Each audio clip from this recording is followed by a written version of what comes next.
maybe. Hey, there we go. Oh my Hey, goodness. there we go. Hey, good morning. We made it. Wow. They finally got all their ducks in a line, I guess. I don't know. Sorry, guys. What was that, Gary? StreamYard was not There we go. being nice. Oh my Hey, there we go. Hey. We got echo. We're getting, yeah. I got it taken care of. That was me. I got it. Okay. Shame on you. So. It was a good echo, though. Wow. That was scary. Whoa. We weren't ducking you guys. It was Heath's fault. No, I don't know. That's the first time that's ever happened. I've never seen that, what it was telling us, but we thought maybe it was just a cyber attack and the whole country was going down the chutes, but we don't know. I thought it was solar flares. We thought we were the last people on planet Earth. Yeah. Anyway, here we are. Well, thank you for being patient. Steve, tell us who's still here. Welcome back. Well, thanks for hanging in, guys. We got JD, Grandpa Rails. Good morning, Rob T-Man, Dwight Curley, my buddy Bernard, Floyd Robbins, and Heath, of course. And we got a brand new one. I don't know you. What's your first name? 187th HO scale steel mill modeling. That's pretty cool. We got Jack, Thomas Moore. Good morning, John Tanzillo. Hi, H&H Express. Let's see, Happy Valley Hobbies, and of course our buddy Chris Brew and Gerald Stewart, Steve Chillers, Closet Branch, and Ray Bertelson. Good morning, Ray. Who did I miss? Anyway, Gerald Stewart. Did I say you, Gerald? Good morning, Gerald. I said he was still here. And we got Mark Pruitt. Good morning, Mark. And anyway, if I missed you, I'm sorry. And thanks for hanging in there. Boy, that was scary. Yeah, it was weird. We weren't sure we were going to be able to come on today. Anyway, Steve had sent me a note. I guess it was this morning you sent it to me, wasn't it? Yesterday. Anyway. Oh, and Roy Hardwick said, Roy Hardwick. Yeah, he's still here. Thanks, Roy. Steve sent me a note that somebody wanted to, Chris Brew wanted to talk about DCC and JRMI. And I'm very basic DCC, so I'm not really going to get into the conversation too much. I know nothing about it, so I can take a nap. Yeah, I think Dennis might be the only one on here that's doing anything that combines both of those. Yeah. And I'm not really I'm only using JMRI right now to configure my LCC. Eventually, I will probably make use of it. I think at some point, when I've got nothing more important to do, I may create some panels where you can, touch an LCD screen and throw a turnout if you want. But that's not high on my priority of things to do. So, but as far as the command stations and DCC systems, which is what I think the question was about, was why did you choose what you choose and what did you choose? The answer for me is pretty simple. When I went into the train store in 1996, 98, I can't remember, that was the only system there was for sale. And I didn't even know what DCC was when I went into the train store. And the guy in the train store kind of explained it to me and did a little demo on a 2-foot piece of track. And I was like, that's completely different than anything I've ever seen before with trains. And it was Digitrax. So that's what I got. That's really the only reason I got it. I've never used any other system, so I can't even speak about Digitrax versus NCE versus Easy DCC or any of the other systems because I've never used them. To me, if you're just wanting to run your trains, it probably doesn't matter. The differences might be in the decoders you choose and how easily your DCC system works with JMRI. But again, I've only ever used the one, so I can't speak about anything else. Does Chris Brew model now? Yeah. So I have no knowledge on JMRI, but there is a modeler who is in our age group who is out there. I think you guys know him, Fred E. He does some cool stuff. You know, he's been in the hobby for not that long. Again, after many years, he does a lot with DCC and JMRI. And again, he's still new into the hobby. He might be somebody to go to his YouTube channel and ask kind of those basic questions, because I've seen a lot of videos where he's doing the programming. He likes it to set the switches and do the moves. He's having fun doing it. And he's the one that I know has some good experience, and it's current. He's still learning as he's going too. You can go to Chris, good. well, like Chris said on here, he's a techie, so I could see how guys that like to do the programming stuff. Dennis, I know, likes a little bit of that stuff. I had enough of it doing Fortran in college to keep me from wanting to do any kind of programming. Yeah. And if you don't know what Fortran It's not is, really programming though. But it was a pain. old punch cards. The old punch cards, yeah. Same Yeah, as- you don't want to have to do that. Anyway, yeah, if you're a techie, I could see how people would like doing that. And I when I first heard about JMRI, I looked it up, and because they had some stuff on there for, I think it was setting rosters and stuff like that. And I thought, well, that might be kind of handy to be able to do it on there if I get to that point where I want to do that. But there again, I'm not going to be doing set operating system, operating sessions.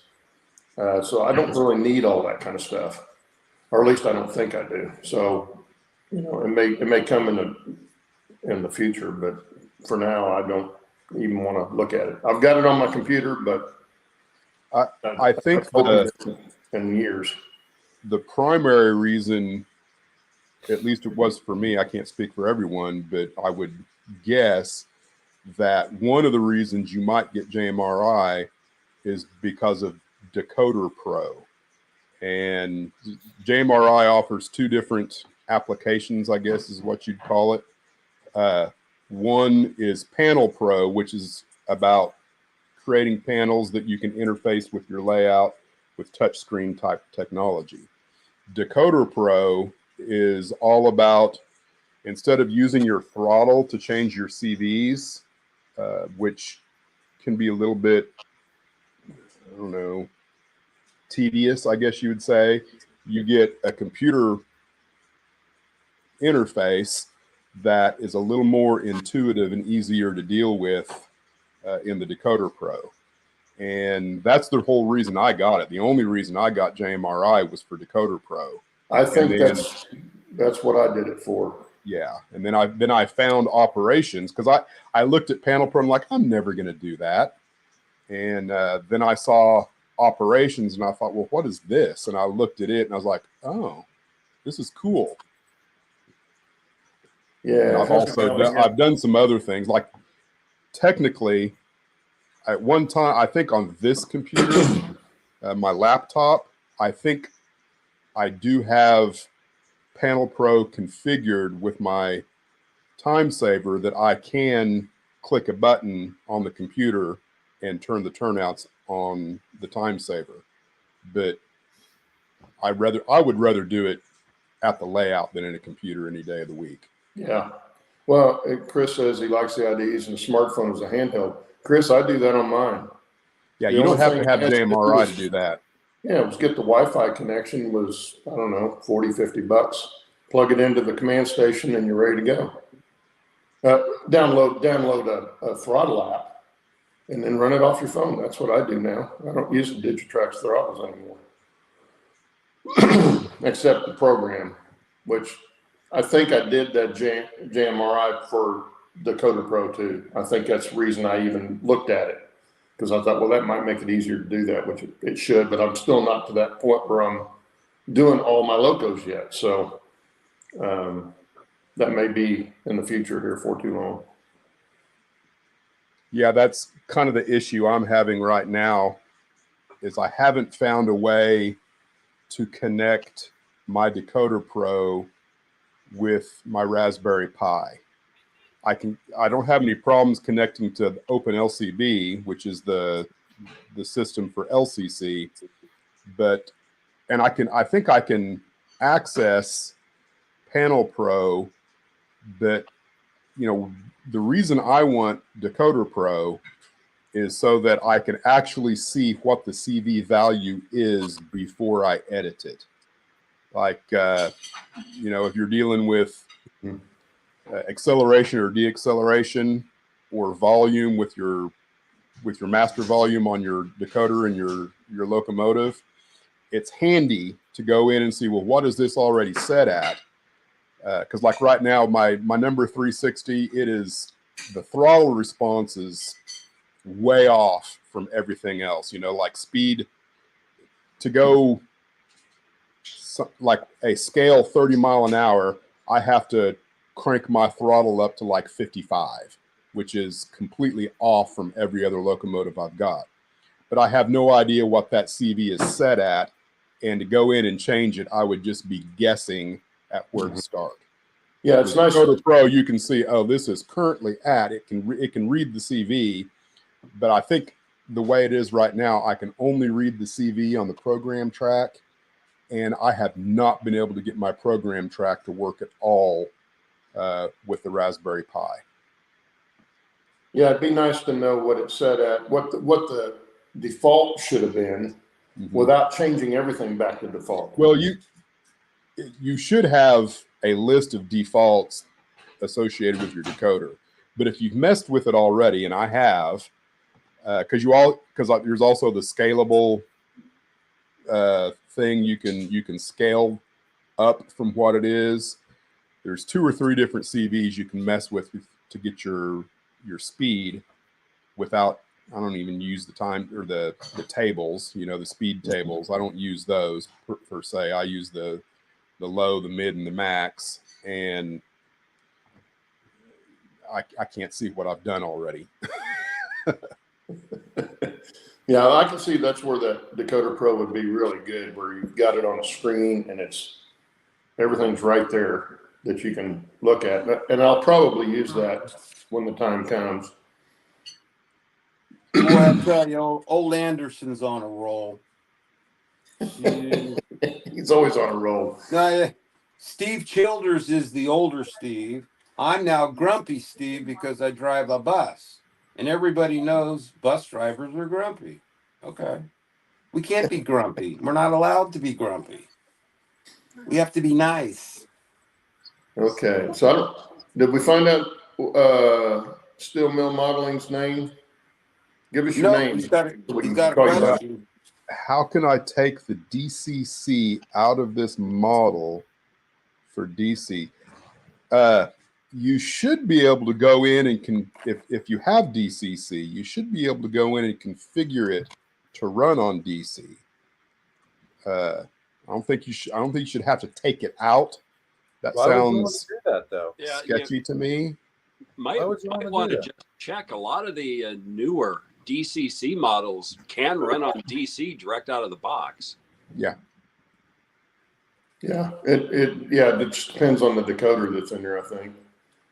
But a lot of them can. Decoder Pro. Okay, if you want to connect to your RPI too.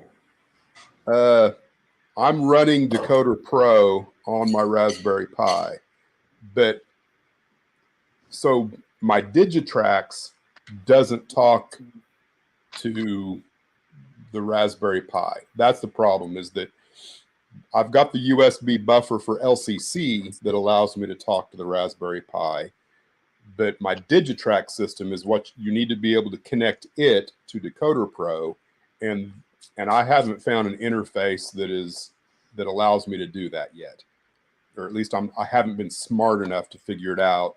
I had a PR3, but I couldn't ever get the PR3 to connect to Decoder Pro. Well, Gerald says Blue Nami's going to obsolete all other systems, which, yeah, it probably will, going forward. But it's, most guys are kind of hard pressed to wholesale change a fleet of decoders. That's a lot of money, that you're going to have to put out. And it's bad enough buying the decoders in the first place. So yeah. I couldn't see myself buying any of those because they'd be one or two locos at the most that would have them. The way I see most of model railroad technology, it's a matter of where are you now, and what do you already have time, money, and energy invested in.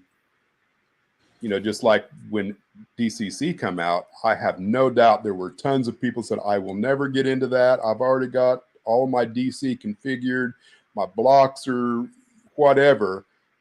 They were never going to do it. Some of them did go in and change things around to DCC.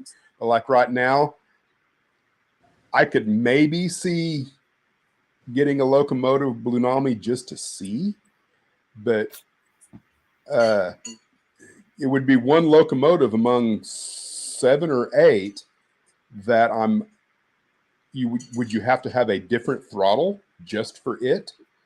Or does it also connect to everything else? Can I release it or release one of my other locomotives and then call that one up on the same system, or does it require a whole different system? I don't know, but I'm not interested in Blue Nami at this point. Yeah, I'm not either for that very reason of not knowing how it's going to interconnect with what you've already got.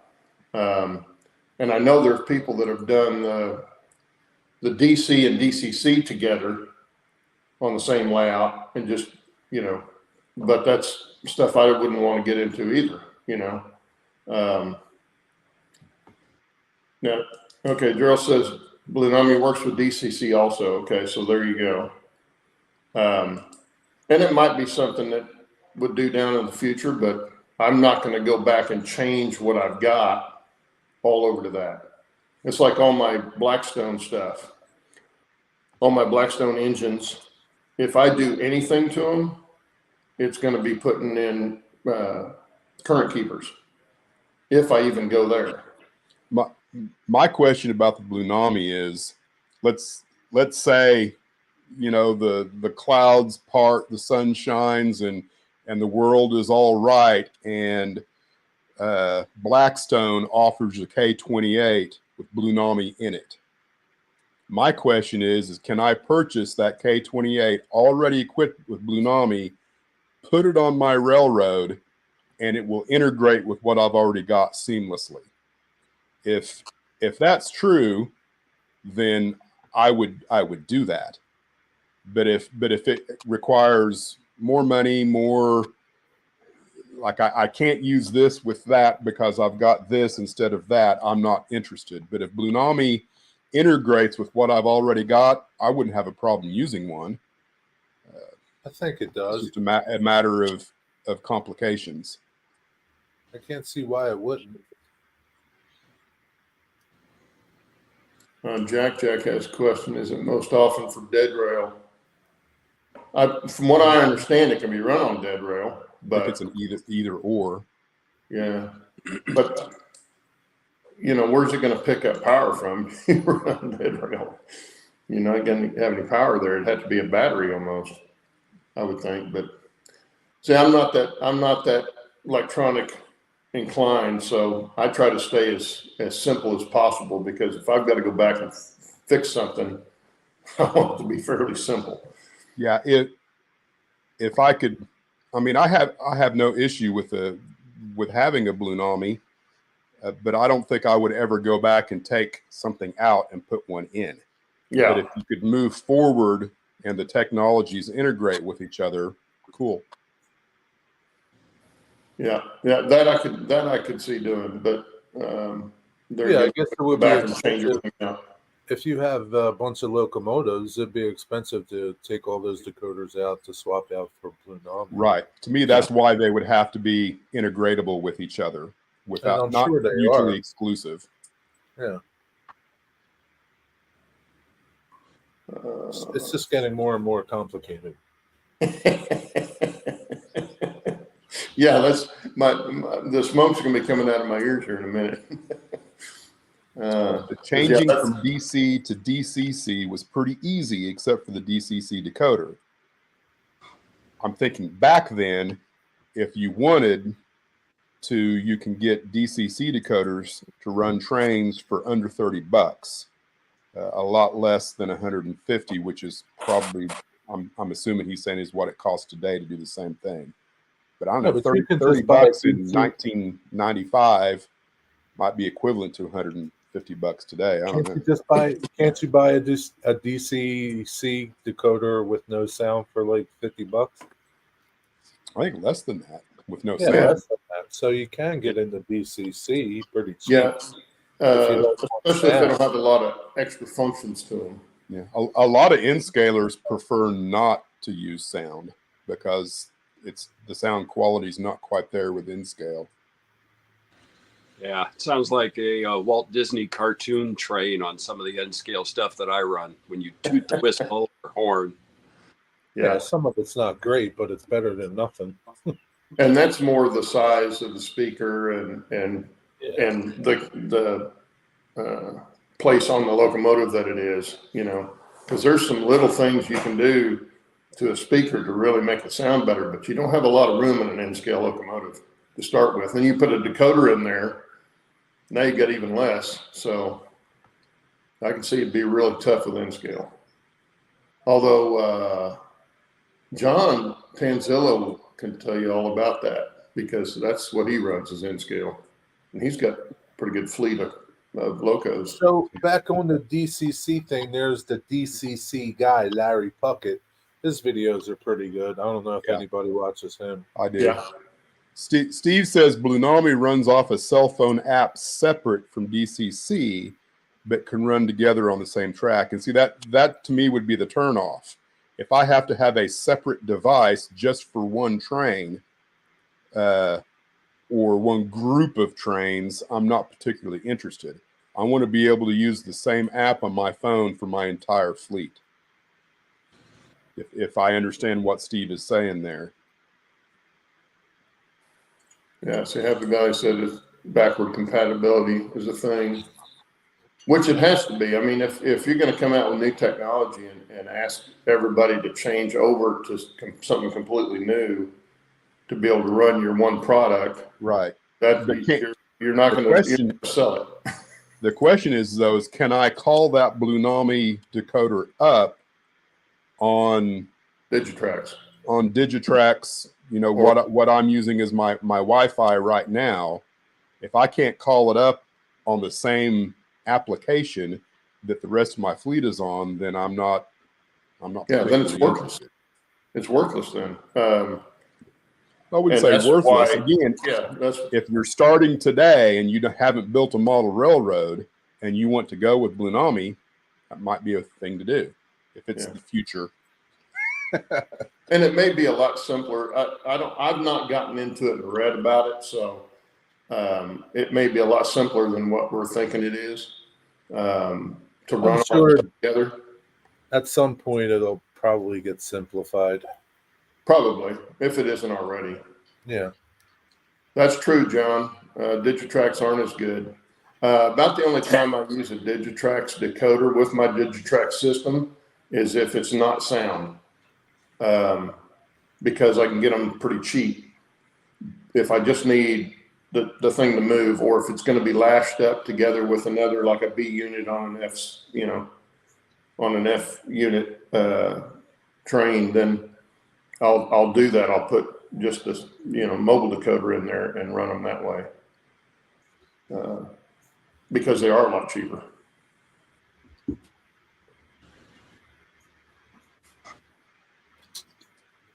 There you go, Dennis. WFD 30. I'm not familiar with. I'm not familiar with. I mean, I am I'm using the Digitrax Wi-Fi. I can't think of what the device is called, but that's what I'm using is a dedicated Digitrax Wi-Fi broadcaster. Yeah, that's what I'm using, and I'm happy with it. You know, I didn't go with the infrared on mine to start with because it's such a small area. But then I like the wireless application of the Wi-Fi, so that's what I use all the time now. TCS Wow Sound does sound very good. Yeah. I have one locomotive that had TCS in it, a K37, number 492. It blew up, all the smoke came out of it, and it makes no noise now. So I'm not the one that installed it. I don't know who did. It could have just been the installation. I don't know, but it's a non-runner now, and I'll just say I wasn't real happy about that.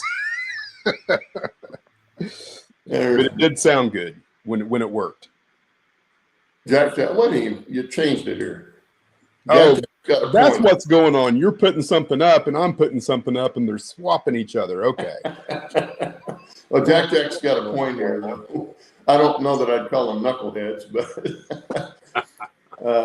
because they make more money than I do, so I couldn't really call them a knucklehead. But yeah, that would help. But you know, we're not the only show out there that talks about anything like this. So can you imagine they're trying to pay somebody to go to all these forums and listen to the problems that people have? It would be kind of tough. Okay, Dennis, now you can put yours up. I was trying to take it down because it had already been up. So you took it down. I pushed on it to take it down, and it put it back up. Okay. This is why we're married and have wives, so they can tell us what to do. Yeah. And Is that why? Okay. Always wondered why. Because otherwise I'm lost. Trust me, I listen to the voices in my wife's head to tell me what to do. Smart man. Oh, yeah.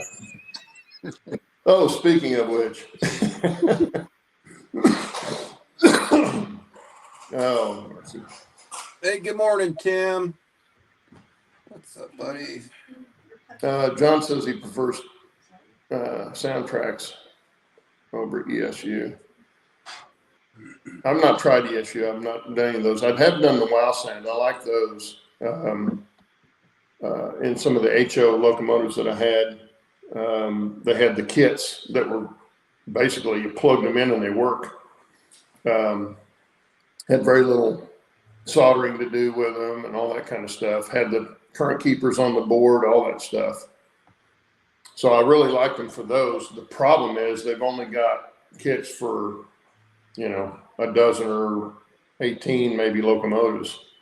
Now you could probably make them work in other locomotives, but I haven't gotten to that point yet because they're not cheap either. They're $100 and a quarter or so for the kits, maybe more than that now.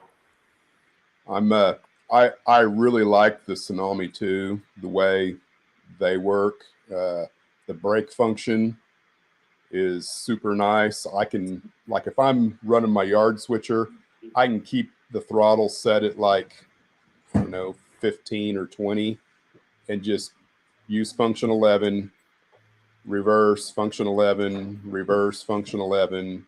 It's really nice the way they've got that set up.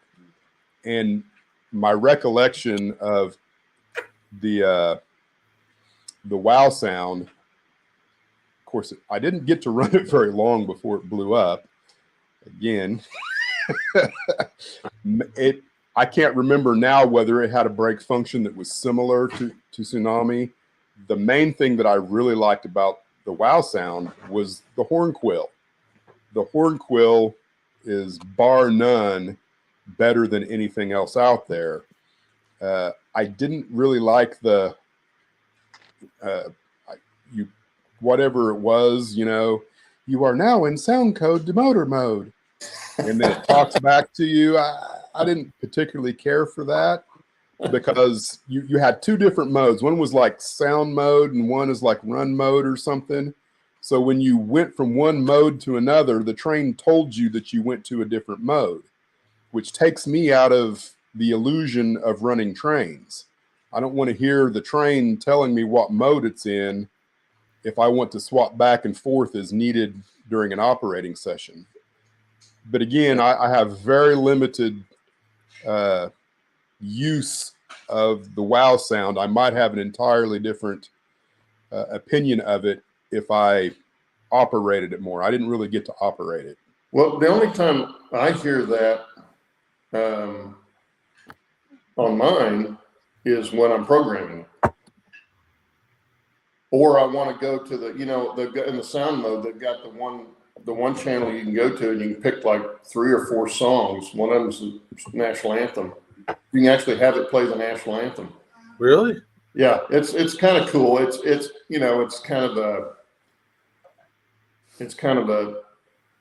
I don't know, one of those catch things that they put in there to try to get you to buy it, I guess. I don't know, but Yeah, it's not something you can use yeah. all the time, in my opinion. But it does have some songs on it, which is I thought was kind of weird, but it was, you know, I showed it to my wife and she was amazed that they had that on there, and it didn't take much to put it on there, but I don't know why you would do it, but it has it in the wild sound stuff. What else we got here? Steve, are you watching chat? I am. Yeah, I'm actually talking to Tim. He's coming down to Grants Pass today. There you go. Okay. And you're going to Pottsville. Are you going today or tomorrow? That's up in Merlin. So for one thing, when the engine can send that, unlike all BCC, which is on way communication. I have no idea what he just said there. Yeah. What's that mean? The first time that an engine can send data back, unlike all DCC, which is a one-way communication. So I think Two-way. you're not going, if I understand what he's saying here, he can correct me if I'm wrong, you're not going through the command station to speak to the decoder in a Bluenami.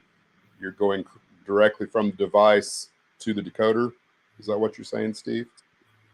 Sounds like that it's saying is that the engine, the decoder, will be able to send back its status real time so that you can actually see what it's doing. Makes consisting easy because the trains can self-match speeds. Yeah, well, it tells you what you're set up on. So for that function, it was, you know, it's pretty easy because it's talking back to you and letting you know what you're actually doing. So you're not going to set something that you don't want because you misread it. But yeah, it's different. It's a different deal, and it's been about a year since I've messed with them. So I can't even tell you how to get into it anymore. I'd have to go back and read the instructions with the decoder to mess with them anymore. But I thought it was a pretty cool feature, especially for somebody that's not tech savvy that is into that and likes to mess with it all the time. If I get trains to run like yours, Dennis, I'm going to have to probably send them to somebody to set them up for me, because you know, I just don't know that I'll take the time to ever do that. To do what? To set the CV, you know, go in and play with the CVs and well, I really only mess with. Huh? I really only mess with 1 or 2 CVs for the most part. Yeah. Well, like I say, and I haven't got to that point yet. I'm still running everything pretty much like it came out of the box, because I'm not to the point of running a lot of trains right now. About the only ones I've set any of the decoders on were the GP7 that I've got and the F3 unit that I have. That consists, I've got set up to run together, and I put the speeds and stuff on them. You know, I change the speeds on them, but I'm not even running those that much. I'm still working on trying to get the upside of the or the top side of the layout finished. Yeah. So then I can start running trains all the time. How are we doing on time here? I don't know what time it is. Oh, we still got time. 10:40. Yeah, we got 10 minutes anyway. We should just go over since we got cheated out of our 5 minutes early. Well, I got dogs. I can't go too much over. You got dogs? I got 4 dogs. Oh, okay. They're probably all in tearing the house up. I've got dog somewhere. That's Well, okay, I got- Steve. Well, I got 2 Frenchies, and they probably count as 5 dogs. Maybe they're sleeping. Well, they might be. They might have the couch tore up too. And then I'm definitely going with Bill. More the merrier. Yeah. I think we're gonna go with Bill too. Oh, sorry, Dennis. That's all right. Gerald says, we never reads all the CVs to your phone or iPad like JMRI displayed. That would be nice if you can in app see what your CV is reading back to you and change it. That would be nice. I could definitely see that. Okay, what were you going to put up there? I think it was what Bernard. What did he Putting the says his quarters in a girlfriend's GP really a is one dog? thing, but putting one in a Yellowstone or a Challenger, you only want it to ride once. Right. Which I still haven't put in a decoder yet. That's one thing that I haven't done yet. I say I haven't. I attempted to put a decoder in a Bachmann in-scale consolidated way back in the day, and the whole thing ended up in a dumpster. I was not successful. Well, I bought a HO scale standard gauge. Well, it was originally standard gauge, and I bought it from a guy that had narrowed the wheelbase for narrow gauge. But it's a little like a General Electric 50-ton diesel switcher, and it's not very big. It's literally about like that, and I got a Digitrax decoder in it with a current keeper. And you don't think that sucker wasn't a tight fit? Trying to get that in there, because he had probably half of that space filled up with lead to make it heavy, which is a good thing, because I bought it to run my track cleaner, pull it up the mountain and do that. And it's got some pulling power. Both axles are powered, but I had to get a decoder in it. And that was a fun adventure, getting that Digitrax decoder in there. And of course, it's not a sound decoder, but I got the lights wired on it and everything. But it was an adventure trying to stuff all that in there. So I feel for any guys with N-scale stuff, because Yeah. that one was small enough.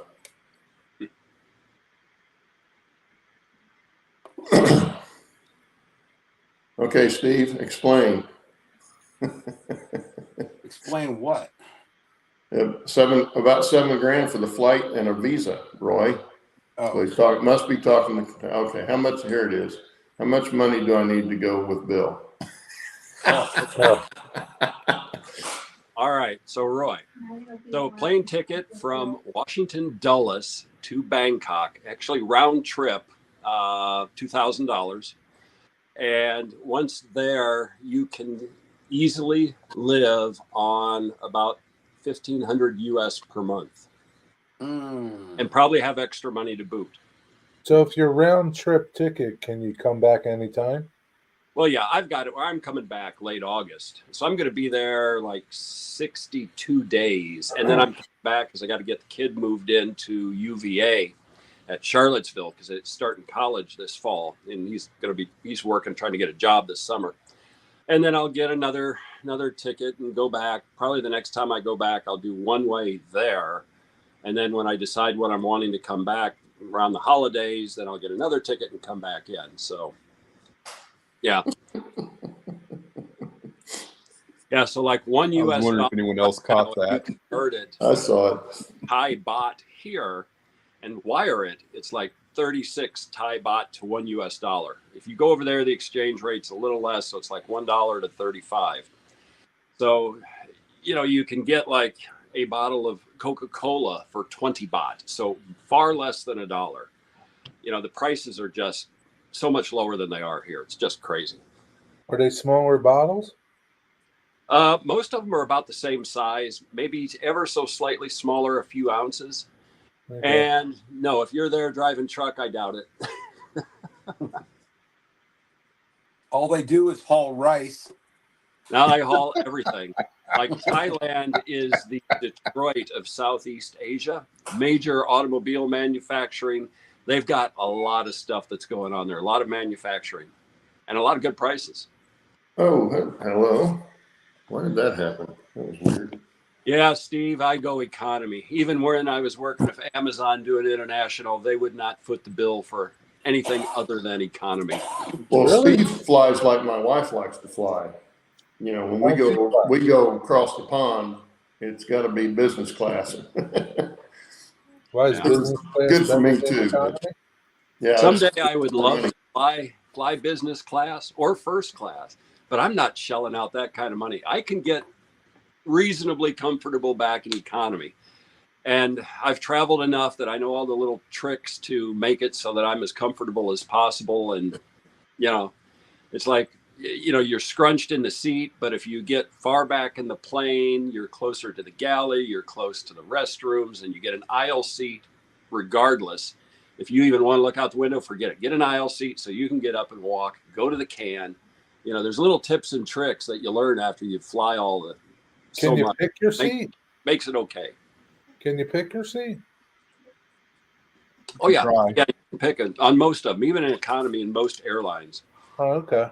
Right now, I've been flying Qatar Airlines out of U.S. over to there, and the prices are good. The seat, you get a little bit more leg room. The food is really good. Service is excellent. Flights are on time. I like it. So for passport, for just tourists, you can stay 25 days as a tourist. Now, I went in and I got a visa. So I've got like a 90-day visa that I can stay. I'm going to stay only 60 days. And then with this visa, I can open a bank account there. I can start putting money in, and then I can use that to get a year visa a little later this year with multiple entries. This one, I can only go in once, stay, and leave. But the next visa, I'll be able to come and go as I want. It'll be for a year, and then each year I can renew it that I want to stay. So, it's not bad, and the cost isn't too much. Mark says if you ask for upgrade to business or first class at check-in, it's a lot cheaper if they have a seat available. Yeah. Yeah, well, that would be good, except if I got my wife to the airport and they didn't have a business class upgrade available, yeah, she'd hang me out to dry. Oh, Because you can listen come to the you can come voices to in your Thailand, wife's too. head as well. Yeah, Yeah. exactly. Most international flights are still pretty well full booked, so it would be kind of hard. Bernard's got a question, Bill. Is Good Time Charlie still $5? I would not know. I've been where there are ample opportunities, but have not partake. We'll leave that right there. Yeah. Oh, I don't know how much time we got left.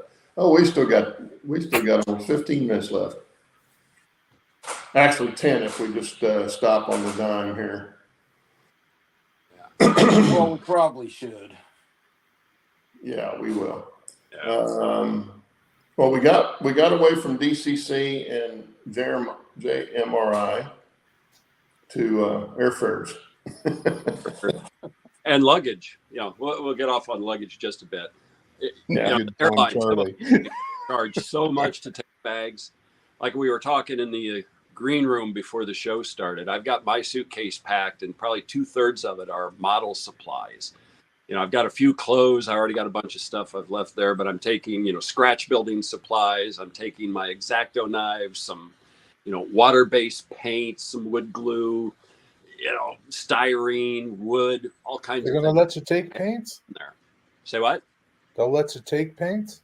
Water-based, as long as it's in your checked bags. You can take anything as long as it's non-flammable. And like the artist paints, all the stuff that you can get at any of the art supply stores, as long as it's not like artist paint as such, it's flammable. All these are water-based. They don't care. Yeah. So no glue.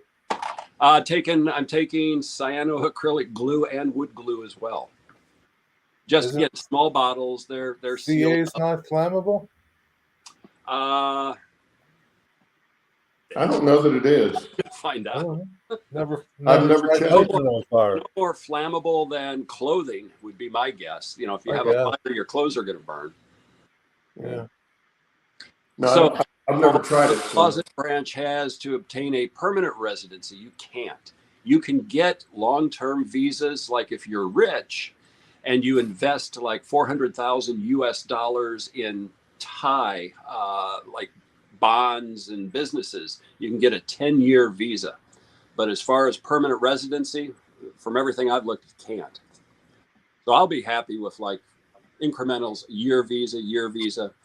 Once I start to draw Social Security next year, they've also got it like for retirement visa, which can be 10 years.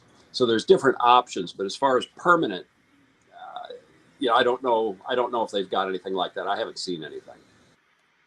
But there sure is a lot of faces like ours that are there, especially in the coastal cities in Bangkok. Where I'm going to be is out in the middle of nowhere, not too far from Laos. There's a few faces like this there, but not where I'm at. They're like in other smaller cities, 5-15 miles away, because I see them out there, but it's okay. I don't know. I think one day they're going to resent letting everybody in. Well, it depends upon, what the people do that come in. Yeah. Like most of it, they're providing money, they buy things, and You it's got to not watch those modelers. Yeah, there are some countries where some of the folks get in and get a little bit too rowdy, and then they put them in jail and execute them for drugs and those kinds of things. But Yeah, from what I understand, you don't want to be spray painting any graffiti anywhere either. no. You will see some of that, but not very much. Yeah. Yeah, Wasn't it Thailand where they caned that one guy? Yeah, from I the think so. kid from the U.S. Yeah, for doing that. They have a low tolerance for folks that break the law. They were talking about that on our. I'm not against that. I'm all for that. Hey, you do something, there should be a consequence.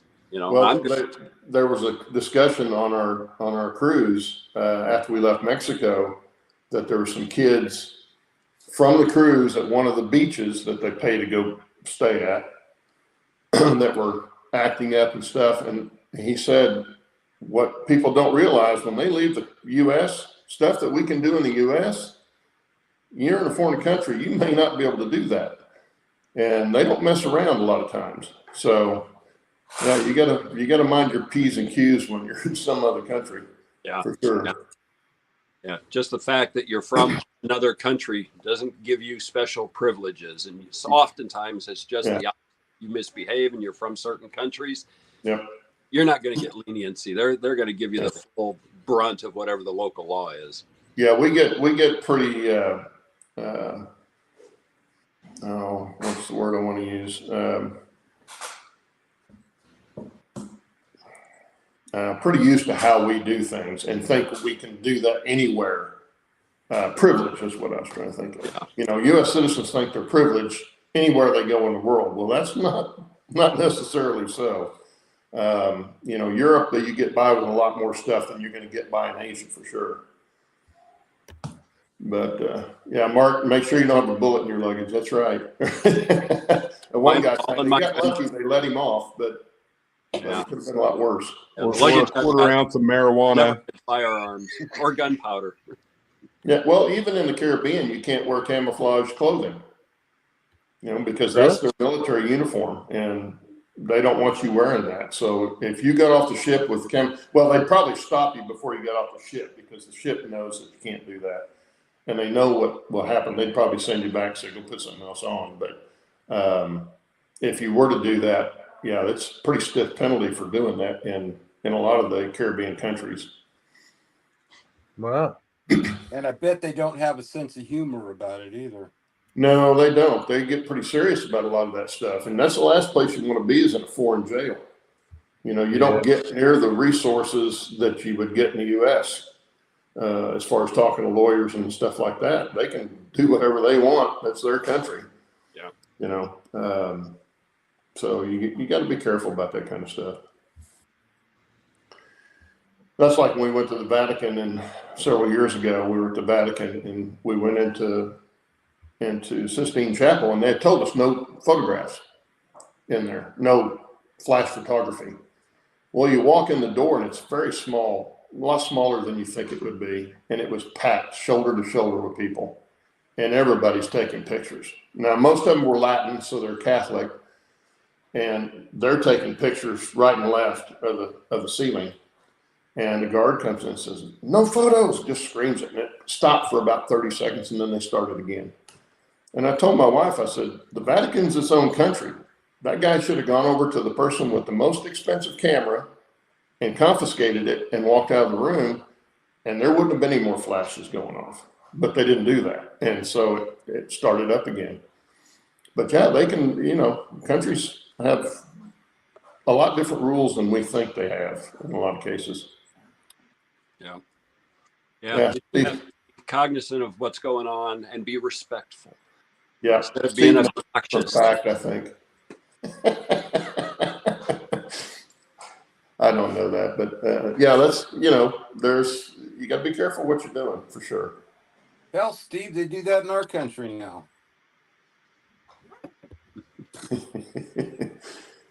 I think we're about close to the end of this mess. Well, guys, thanks for coming and being here today.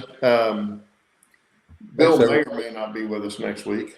Yeah, I'm going to try. Next week at this time, it will be in Thailand. I should be settled, acclimated, and it will still be evening hours. So, yeah, I'm going to do my best to be on, at least for a while. Okay. Oh. And Steve, you going to be gone next week? Yes, I am going to be gone next week. I'm working. Okay. Well, I'll be here. Jerry might be here. Yep. Maybe. I'm pretty sure I won't be. Won't be? Okay. That's the actual day of my family reunion. I'll be at the lake. We have a cowboy breakfast, and I think it starts at 9. So I doubt I will be here for that. No sweat. Well, we'll see if we can't get somebody on the show next week. Yep. But Everybody anyway, Bill, safe Father's travels. Day to you, fathers. And Yeah, happy everybody in the Father's Day. chat, thanks for being here, and we'll see you guys next week. See you, Peace out, everybody. guys. If it